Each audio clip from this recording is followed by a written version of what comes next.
How to fix Messenger running security check. So if you want to fix your security check on your Messenger application, then first let's open up the Messenger application. And now you can go for the upper left, which has that three-bar icon. And now go for settings, which is on the upper right. And now scroll down and go for account center. And under your account center, you will have password and security. Tap on that. And then here you will have login alert. So you can go for that, or you can go for security checkup, which is on the bottom.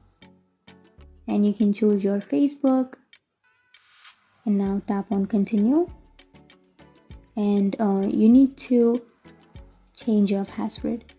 So here, if your password is not private, then you need to change your password and you need to make your password private. And after that, you can go back and now you can go for login alert.